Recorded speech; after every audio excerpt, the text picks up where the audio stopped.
Então, meu nome é Thiago Leão, eu sou neto do professor Hermógenes, né?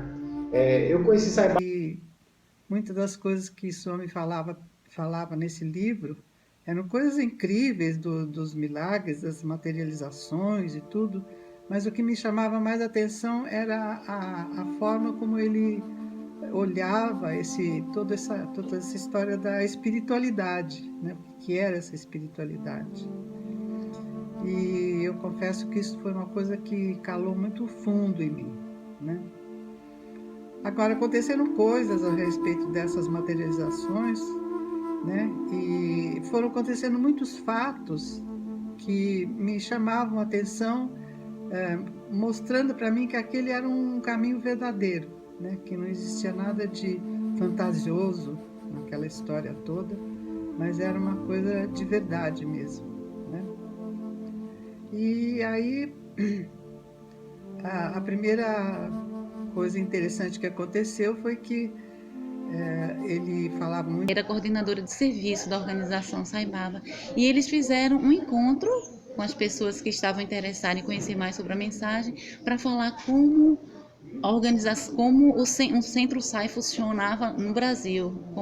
Depois o grupo avançou e a gente já tinha a presença de Willington lá em Maceió, o que era para a gente assim, uma oportunidade. Depois o Willington veio definitivamente e começou a estar conosco mais tempo, um poço de conhecimento, trouxe todo o conhecimento que ele já tinha e mais alguns que ele tinha trilhado na vida, e eu fui agraciado por ter essa proximidade muito grande com ele, aprender tanta coisa boa e escutar um pouco de tudo aquilo que ele já nos trouxe, também gravando os seus depoimentos, as suas vivências, e essa oportunidade deu para mim uma mudança significativa. Eu posso dizer que eu sou um ser humano muito melhor do que eu era, de como isso foi trabalhado, e o tempo foi avançando, vinha um congresso, eu com o irmão meu, que é o Renato, que é quem abre portas para a espiritualidade, viemos junto com o Willington, o primeiro congresso, e estivemos presentes. Foi aqui onde nós estamos hoje, no Centro Marista, depois dos próximos congressos em Belo Horizonte, e sempre uma oportunidade de disseminar os valores, de aprender tudo isso. Saibaba, assim, participa da minha vida desde que eu era dessa idade, 6, 7 anos. Para mim é como se fosse um parente, está sempre, né, na minha casa. E eu tive algumas experiências já, né, com o Saibaba, assim, com meu avô ou sozinho. Uma que me chamou muita atenção, assim, foi quando eu estava na Índia, acho que foi 2007, que o grupo jovem foi se apresentar para Saibaba num teatro, né, numa dança, na verdade. Era o Encontro Mundial de Jovens e o grupo do Brasil ia apresentar uma dança. Engraçado que eu sou, assim, totalmente desengonçado para dançar, não tenho ritmo e tal. E aquilo foi um desafio para mim. Eu falei, pô, eu vou dançar na frente de milhares de pessoas, né? E na frente de Saibaba, eu fiquei naquela dualidade. Pô, vou, não vou, me exponho, não me exponho. Mas eu falei, Saibaba, nessa época já era muito difícil você conseguir uma proximidade e tudo. E eu falei, poxa, é uma oportunidade, né? Estar perto de Saibaba. O pessoal falava que depois ele podia tirar foto ou não, conversar ou não. Eu falei, pô, não posso perder isso de jeito nenhum. Aí fui, foi difícil, foi um processo difícil, porque no Brasil a gente talvez não tenha se preparado tão bem, então lá na Índia a gente teve que ensaiar muito, teve muitos cortes, no grupo também, muita discussão, gente não queria ensaiar, outros queriam ensaiar mais, apresenta, não apresenta, aquela coisa que a gente sabe que acontece lá no Ashram, né? E a gente teve uma hora que a gente achou que não ia apresentar mais, mas aí a gente se apresentou, e a experiência que eu tive lá no dia foi muito, muito significativa para mim, porque assim, como eu falei, eu não sei dançar, eu não danço muito, quer dizer, todo mundo sabe dançar, né? Mas eu sou meio descoordenado assim para dançar. E durante a dança, antes eu estava meio preocupado com isso, tal, tinha muitos, tipo uma coreografia, né? Tinha muitos movimentos que você tinha que fazer em sincronia com o grupo. E engraçado que durante a apresentação, quando o Saibaba chamou a gente para dançar, a experiência que eu tive assim é que, para mim ali o tempo parou, sabe? E eu não lembro exatamente do processo da dança. Eu lembro flashes assim, eu me movimentando, Saibaba muito perto, assim, olhando o grupo se apresentar, mas como se aquilo tivesse fluído. E eu não tive preocupação de errar, de fazer nada, e e uma sensação assim de você estar numa outra dimensão mesmo, como se fosse aquele câmera lenta, sabe? E você passando aquilo tudo e Sai Baba ali abençoando e tal. Eu tenho certeza que a apresentação não foi um primor de apresentação, de coreografia e tal, mas eu sempre brinco com isso. Eu acho que Sai Baba tinha uma paciência com aquelas apresentações, porque os devotos fazem de coração, mas às vezes fica chato, né? Ali o dia inteiro aquelas apresentações, e Sai Baba fica ali rindo, abençoando. É como se fosse uma mãe, né? Ele sabe que a gente não sabe fazer, ele deixa a gente fazer e gosta, né? Demonstra que gosta, dá um amor que gosta. E aí depois da dança, foi muito legal também, Sai Baba chamou o grupo para tirar uma foto com ele, né? Eu nunca tinha me aproximado de Sai Baba, assim, não tinha tido entrevista, nada disso. E por acaso, assim, foi acaso mesmo, eu estava numa posição ao lado, assim, de Swami. Swami veio com a cadeirinha e ficou do meu lado. E eu fiquei um pouco à frente. E eu fiquei numa preocupação, assim, eu sou meio grande, de tampar um pouco Sai Baba na foto das outras pessoas, né? E eu fiquei meio tímido mesmo, né? E aí eu tive uma experiência muito legal, que eu vi uma vozinha, assim, muito suave, me chamando para chegar mais perto. Não, come close, come close. E eu achei que era alguém que estava ali, né, dirigindo ali, tinha um pessoal da organização lá, o Leonardo, o Guter estava, outras pessoas. Eu achei que era alguém. Quando eu olho para trás, era o Swami falando e fazendo assim, come close, come close. Aí, nossa, aí eu não aguentei, comecei a chorar. E aí eu pedi para ele, falei, Swami, a gente pode tocar nos seus pés, né, fazer uma reverência. Aí ele riu, deixou e tal. Aí eu consegui encostar no pé dele. E eu falo assim, foi uma experiência assim, eu pratico yoga e tal, pra mim foi um samadhi, assim, sabe? Só de encostar nele, sentir aquele amor todo, assim, foi muito forte. E essa experiência foi legal também, que teve a ver com o Brasil. Eu já tinha feito vários trabalhos na organização, como líder dos jovens, no conselho, no comitê, em vários setores da organização, e estava um tempo já sem participar da organização. E lá na Índia, durante os ensaios, eu ficava me pensando assim, poxa, eu queria tanto ajudar de novo os jovens, fazer alguma coisa, participar da organização de novo e tal, mas eu não sei como. E quando o Sai Baba falou esse come close, eu encarei também como venha mais para perto, né? Volte mais para a organização. Não sei porquê, mas me veio isso muito forte na cabeça. E o mais interessante, assim, que um dia depois, ou na tarde do mesmo dia, eu recebi uma ligação do Brasil, lá na Índia, eu estava na Índia, e era um dirigente na época, que era até o Eloy, que estava no Comitê Sudeste, me convidando para participar como vice-presidente do comitê. Eu não lembro exatamente se era vice-presidente do comitê, acho que era alguma coisa assim, do Comitê do Sudeste. E aí isso para mim fechou assim um ciclo, né? E aí, na época, eu lembro que eu estava com muita coisa lá da academia, acompanhando o vovô em várias viagens, e tinha recém-casado e tal. Era um volume de trabalho alto, grande, assim, né, na organização, e eu ficava naquela dúvida. Mas quando o Sai Baba falou come close, eu senti que tinha a ver com isso, que realmente naquele momento ali eu me senti convidado por ele a participar daquele comitê, daquele trabalho na organização, né? E isso foi muito, muito bonito assim para mim, porque a gente sempre pensa, né? Quando a gente recebe qualquer convite da organização, a gente pensa, poxa, é Swami me convidando, né? A gente vem esse sentimento.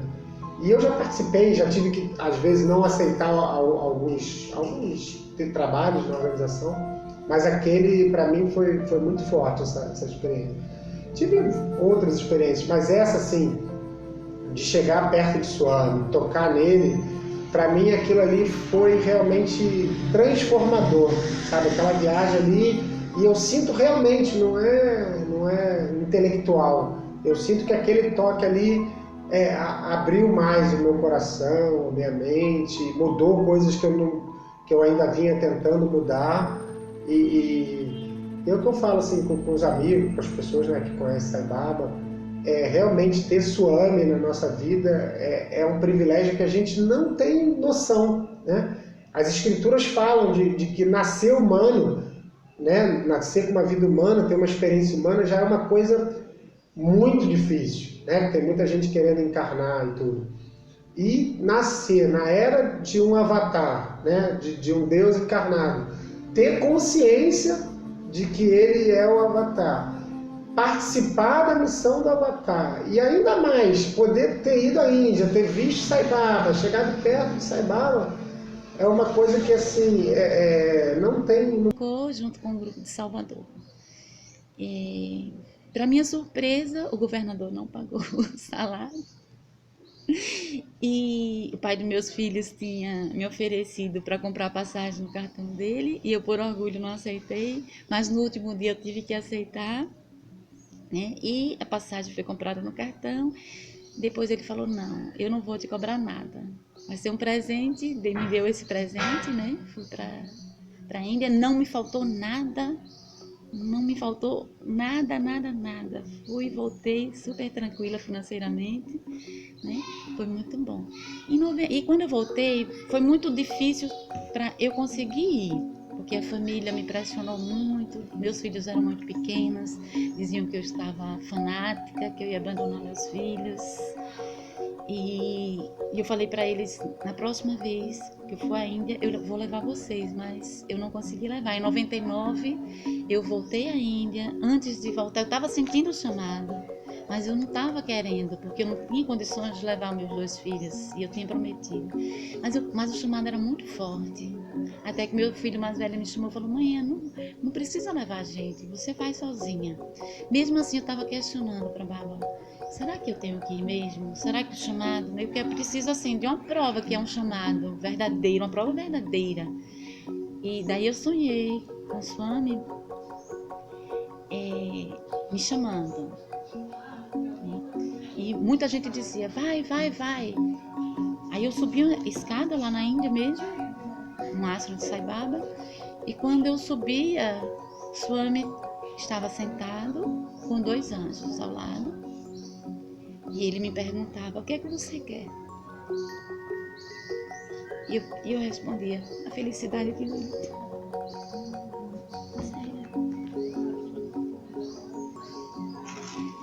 Olha, nos momentos difíceis a gente vai perceber que o Swami está sempre do nosso lado. E a gente vai ver que em alguns momentos a gente dirigindo na estrada, a gente vê que de repente acontece algo inesperado e a gente está ali repetindo o Gayatri, fazendo uma oração, e o Swami nos livra, nos tira, nos faz desacelerar um pouco mais, e a gente só percebe isso quando passa. E a gente vê o quanto a gente é abençoado por estar na sua divina presença, por pensar na presença dele. Eu muitas vezes, eu que tenho assim, desde pequeno, que eu dizia assim: eu vou ser voador, eu tinha vontade de ser piloto, por pouco não estou sentado numa cabine, mas a gente vê em alguns momentos que algumas pessoas naquele momento de voo, que há uma turbulência, que há algo diferente, né? As pessoas se agarram com algo que tem ali, e eu começo o voo mentalizando para Sai Baba, fazendo Gayatris, e eu visualizo o avião chegando.